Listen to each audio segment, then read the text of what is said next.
রমজানের নতুন চাঁদের অনুসন্ধান প্রিয় নবী সাল্লাল্লাহু আলাইহি ওয়াসাল্লামের অন্যতম সুন্নাত। এ সুন্নাত থেকে আজ মুসলিম উম্মা প্রায়ই উদাসীন। অথচ রসূলুল্লাহ সাল্লাল্লাহু আলাইহি ওয়াসাল্লাম শাবান মাসের ২৯ তারিখ সন্ধ্যায় নিজে রমজানের চাঁদের অনুসন্ধান করতেন এবং সাহাবায়ে কেরামকে চাঁদ দেখতে বলতেন। রমজানের নতুন চাঁদ দেখলে প্রিয় নবী সাল্লাল্লাহু আলাইহি ওয়াসাল্লাম কল্যাণ ও বরকতের দোয়া করতেন। আল্লাহু আকবার, আল্লাহুম্মা আহিল্লাহু আলাইনা বিল আমনি ওয়াল ইমানি ওয়াস সালামাতি ওয়াল ইসলামি ওয়াত তৌফিকি লিমা তুহিব্বু ওয়া তারদা রাব্বুনা ওয়া রাব্বুকাল্লাহ।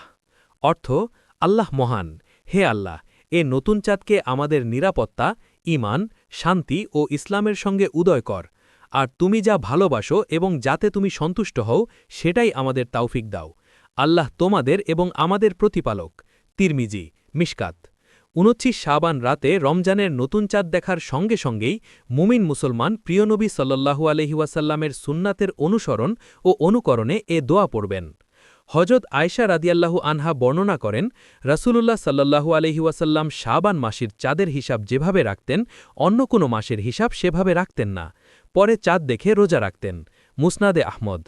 মনে রাখা জরুরি, রমজানের চাঁদ দেখলে প্রিয়নবী সাল্লাল্লাহু আলাইহি ওয়াসাল্লাম অনেক খুশি হতেন।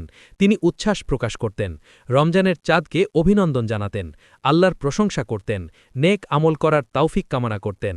এমনকি হাদিসের বর্ণনা মতে প্রিয়নবী সাল্লাল্লাহু আলাইহি ওয়াসাল্লাম রমজানের চাঁদকে সুপথ ও কল্যাণের বার্তাবহ বলে সম্বোধন করতেন এবং রমজানের কল্যাণ ও বরকত লাভের জন্য আল্লাহর কাছে তাওফিক করতেন।